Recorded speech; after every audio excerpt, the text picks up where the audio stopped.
So this last week has been our coldest week so far this winter. And we just got a fresh coating of snow last night. We've only got about an inch of snow on the ground, but it is cold. Our lowest temperature was around -6, and that's about -21 Celsius. So it's been a pretty cold week, and the wind chills have been bad most days, and today's another one of those days. So the pond completely froze over. We got our aerator going. We do have a spot right there thawed out from the aerator, and then we've set up an aerator up close right here. We've kept this area thawed out, and all the ducks, they're right over here in the water. But this is giving them somewhere to get away from predators. It's not real big, but it gives them somewhere to swim, somewhere to get water. So with these cold temperatures, there's two things that we start going through a lot of. One is going to be firewood, just keeping the house warm. We've basically got to burn continuously, and on these cold nights you got to burn it fairly hard. And then the other thing is going to be hay.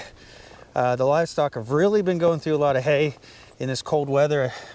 I think having that fresh hay in their belly helps keep them warm, and they definitely have increased the amount that they're eating. Hello everybody. Ooh, it's slippery. So we have decided during this really cold spell to leave the animals in this barn right now, because since it is a bank barn, it's in the side of a hill. That wall on that side is actually kind of in ground, and it stays a lot warmer in there, quite a bit warmer. So it's a nice place for the animals right now while it's real cold. So I think outside right now it's somewhere between maybe 5 and 10 degrees, and in here it is somewhere around 28 degrees in here. So you can tell it's about 15 degrees warmer in here. It does make it nice for the animals, but it's going to be a big mess to clean up after this is done.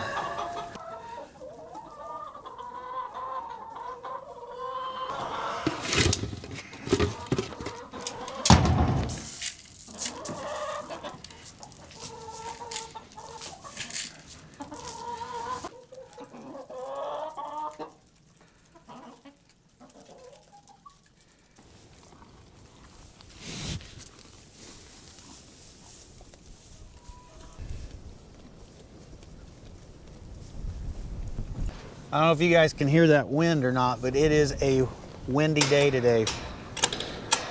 And it is really cold, that is for sure. So this is going to be a pretty good day to just go ahead and work inside of the workshop. I've got a little project I started on yesterday. We're going to continue on today. So I installed this propane tank about 2-3 months ago and got it installed, got it filled up, and that's as far as it got. It's been sitting here shut off ever since. And yesterday I started finally running gas lines inside of the pole barn.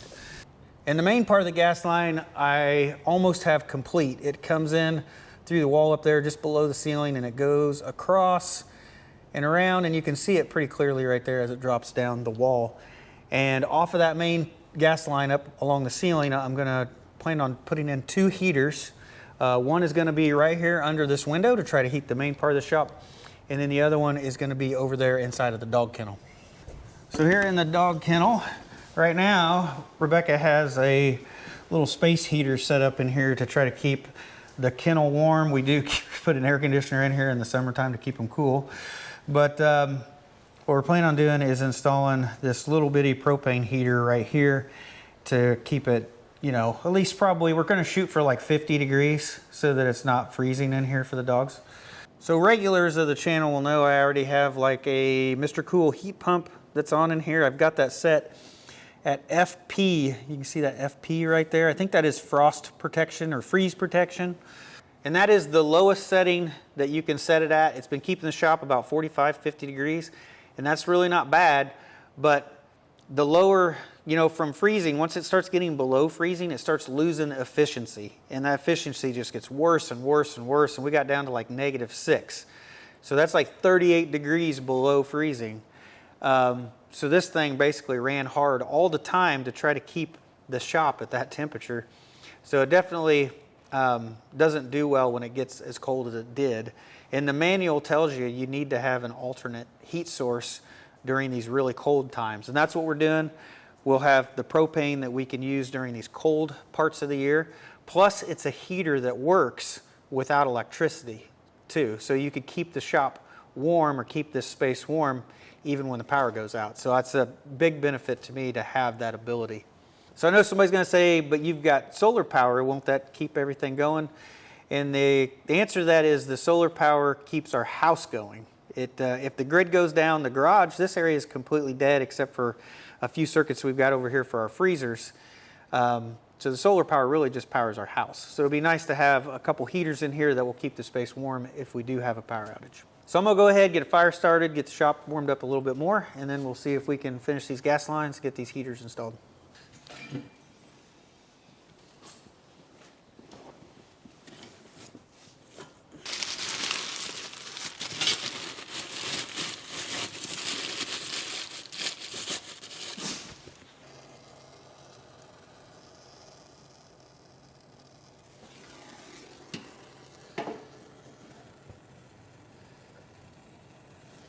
So this here is the gas line that I'm running. It's called CSST. It is Corrugated Stainless Steel Tubing. Hopefully you can see those corrugations. It's not spiral wound. It's not a spiral. It is like a corrugation that is completely circular. So you can just put your knife in that corrugation and you can cut all the way around it and you can remove this coating. It uses those corrugations to help tighten it down and to seal into the fittings that this uses. Real easy to mess with. You really only need like 3 tools. You need like a razor blade, utility knife to be able to cut off the coating. You need a tubing cutter to run around this and to cut it off. And then you need a wrench to be able to tighten the fittings. And that's really the only 3 tools you need to mess with this. It's really easy to mess with. It's about $2 a foot for what I bought it as. I bought some black pipe, the same size, some black iron pipe. It was about $2.60 a foot. So black iron pipe was more expensive than running this. It's just the fittings on this are probably more expensive in the end. So my original plan, I was going to use this everywhere. I was going to go around the ceiling. I was going to drop down, hit all of the heaters.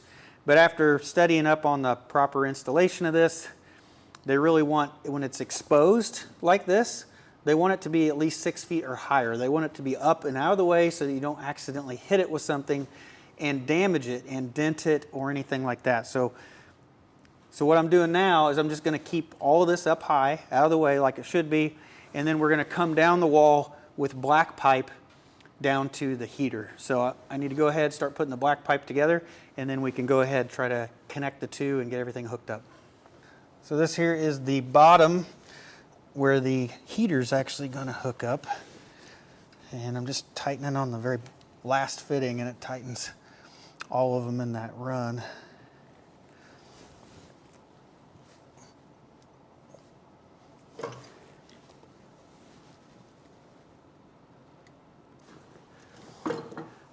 So my vise over here has a pipe vise built into it, but it only does 3/4 inch pipe. It has to be at least that big, and this is 1/2 inch pipe. So I've got my little makeshift pipe vise here clamped to the table.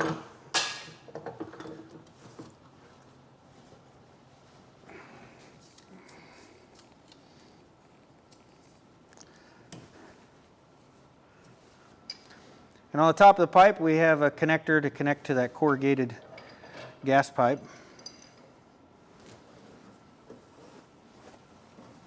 So at the bottom, this is your typical appliance connection. You have a T with a dead-ended short piece of pipe down here at the bottom. This is a sediment trap, so if any rust or debris comes in here, it'll fall straight down the pipe. It will collect down here, and then your gas line comes off to the side, and it is a flared fitting, and that's what your typical flexible gas line to your appliance is a flared connection.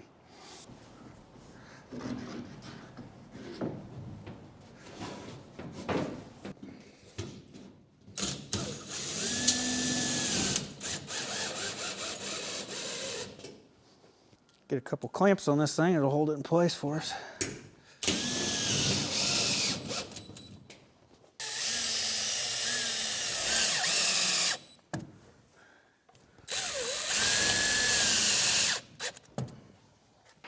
So now I just need a short piece of corrugated to go between the black pipe and the main run at the top.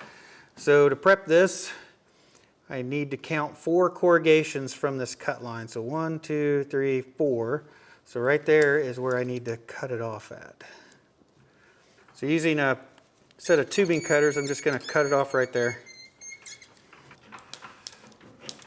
There we go. We're cut off 4 corrugations sticking out. Okay, 13 3/8. Try to find the corrugation right on 3/8, which is right there. I'm going to take my razor blade. I'm going to go down inside of that small corrugation. I'm just going to cut it all the way around. All right, I've cut the jacket in one spot. I just need to count back 4 corrugations. 1, 2, 3, 4, and cut all the way around there. Gotta do the same on the other side. All right, I've removed the jacket 4 corrugations to the left and the right. Now I'm just gonna use the tubing cutters to cut it in half. There we go. So to finish out one of these ends, on the inside of here you have a split washer, you have a solid washer, and you have an O-ring. First thing we do is put on our brass nut, and then you take your split washer and we're going to open that up. We're going to open it up big enough that it can slide over the end and onto that 4th corrugation. And then what we're going to do is we're going to pinch it closed. Okay, and it should be captured. Should be captured inside of that corrugation, and then this nut should slide up and over it. That's good. We're going to put our solid washer over that. And then we have an O-ring. And this O-ring has to be stretched, pulled down over, and then pulled down into that 3rd corrugation so it is right next to the solid washer. And then this nut should fit over all of that. And that is ready to be connected. So here's a T connection in the main gas line. We'll just fit it over there. And basically all you gotta do is get this hand tight at first. On the other end we'll do the same thing. Get it hand tight. So after you get it hand tight, you just gotta do 1/4 to 1/2 a turn.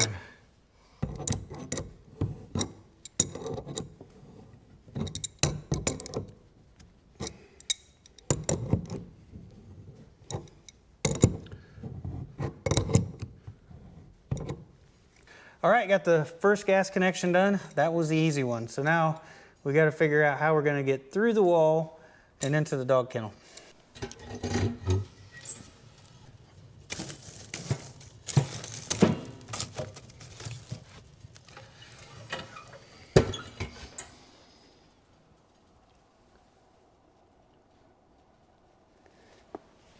So we're going to cut this pipe a little bit shorter to fit in the dog kennel. Luckily, I've inherited a bunch of tools from my grandfather, and I've got a pipe threading set that was his. It's definitely come in handy.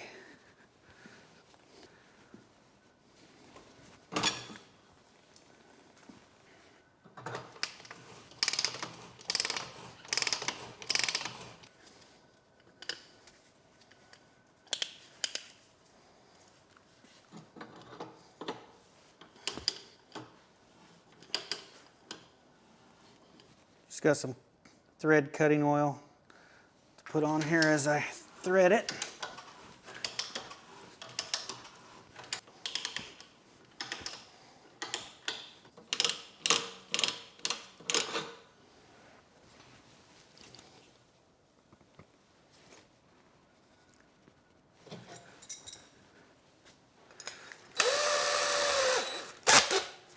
First things first, long drill bit, go all the way through the wall. It's about 7 inches thick. Try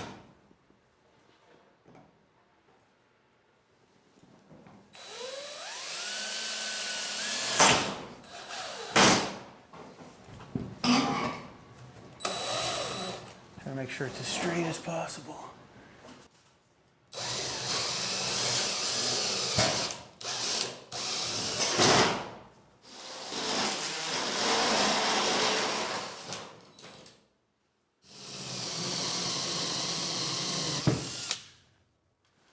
Now I'm just going to cut me a short piece of pipe and thread it, and that'll be the piece to come through the wall into the workshop.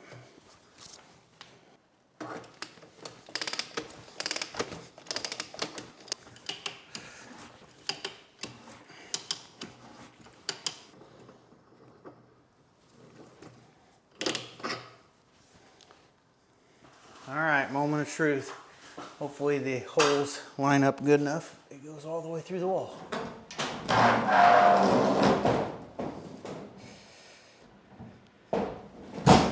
Oh, it did. It's through.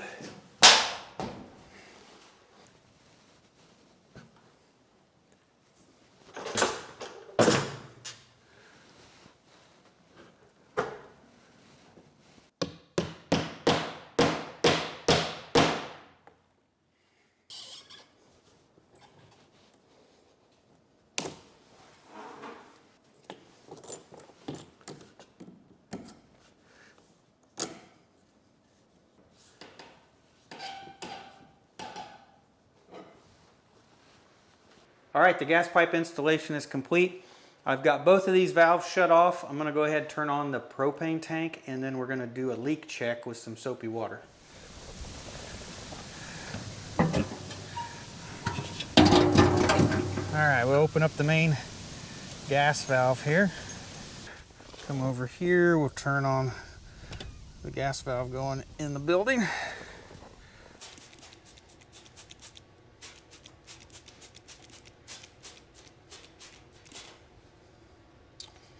Nothing.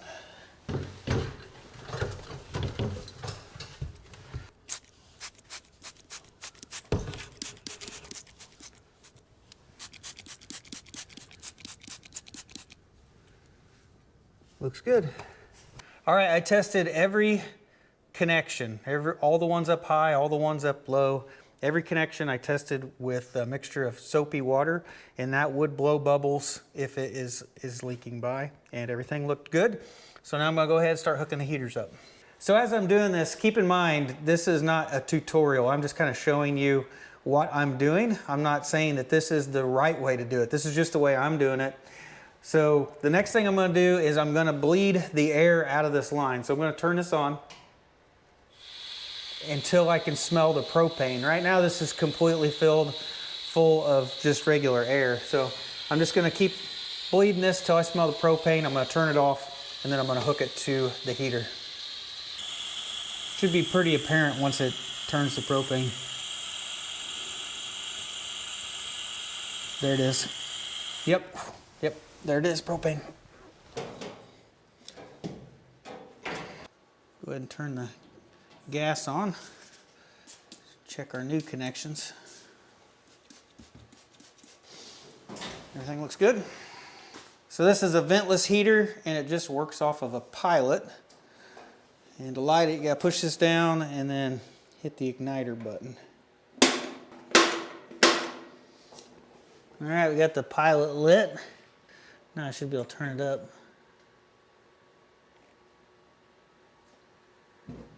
There's kicked on. I'll turn the lights out, and there you can definitely see the flame. It's called a blue flame heater. It's normally blue. I think it's got a lot of dust and stuff in there. That's why it's got a little bit of red flame to it right now. So as you guys can see, we got that lit, and it's working without any electricity. Now it does have a plug in here where you can plug it in, and it does not reach. Even if I slide it over, it still doesn't quite reach the plug end. And that's just for a fan, because there is a fan in there and you can have it circulate to help move the air around, but it does work without electricity. I'm gonna turn this down, I don't know, to like the lowest setting. And hopefully that will keep this room not too hot, but it'll keep it, I'm hoping, around 50, 60 degrees. We'll see. All right, now I can go ahead and unplug this heater that Rebecca put in here. These things pull a lot of juice. I'm not for sure, 1200, 1500 watts these pull, and this was going constantly. It never would reach the thermostat setting. It never thought it was warm enough. So this has just been using up a lot of electricity over the last, I don't know, this has probably been in here for a couple months now. So I'm glad to get this unhooked and have the propane in here. It's going to definitely be cheaper than an electric heater, that's for sure. So this is the exact same style of heater that we just put in the dog kennel. That one was a 20,000 BTU. This one is a 30,000 BTU. And I salvaged this out of one of the houses that we tore down on the property when we bought the place. And it looks like from this sticker down here, it looks like they bought it at a garage sale for 50 bucks or at a flea market. So it looks like it's been reused now a couple different times. And this one actually has no feet on it. This one hangs on the wall. So I've got this wall mount bracket that I'm going to attach up here. And I just need to get the gas piping attached and we're good to go. This is the problem working close to the floor. Stop it. Stop it. I think I'm completely covered in dog hair now.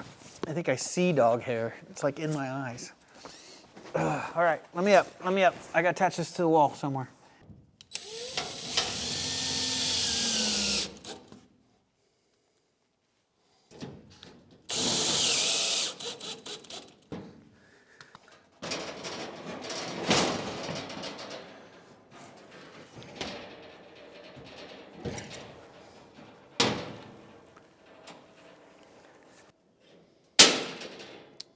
Takes a while to get it bled, get all the air and everything out. Took me probably 3 minutes on the other heater. 3 to 5 minutes, took a little while. Oh, it wanted to light. There she did. All right, we'll turn on the heat and see what happens. Boom, she lit. Oh yeah. Definitely making some heat there.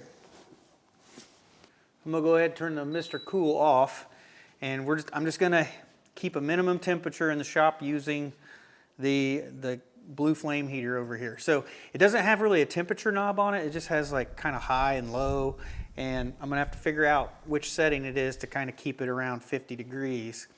And then when I come out here and work, I can either kick this up and try to heat the shop. I can kick on the Mr. Cool to try to heat the shop. I can turn on the fireplace and try to get it up to a hotter temperature. But I think this will do better just kind of keeping a maintained temperature in here. The Mr. Cool just gets inefficient when it gets really cold, and then it runs hard and all the time. And I think cost-effective, cost-wise, when it's really cold winter, this will end up being the cheaper route. So let's go ahead and cover the cost of this project. I was afraid that 75 feet wasn't gonna be enough. So I went ahead and I bought a 150-foot roll, and I probably got about 75 left over. I ended up using about half of it. It's not gonna go to waste. I can use it in the garage part, and I can use it to run to other propane heaters and stuff later on that side. So I don't think it's necessarily gonna go to waste having the extra. But that's about $2 a foot. That was $300 for the flexible gas line. That was the biggest expense of all of it. Then I had to buy black pipe and the fittings and the shut-off valves and the special fittings to fit to this flexible gas line. All of that overall was probably another 150 bucks. So I think I've got about $450 in this project. Luckily, I was able to use heaters that I had salvaged, right? This was a salvaged one. That one in there was one that I had left over from years ago that I had saved. So at least I didn't have to buy any heaters on this project. And these heaters are about as simple as it gets. There's just a simple igniter button like you'd have on your grill kind of, and a pilot light. And then there's just a manual like thermostat built into it, and they just work without electricity. They're a great backup heat source, that's for sure. And about as simple as you can get. I haven't added anything to the fireplace for a couple hours, so that's just the wood stove that's going to burn out.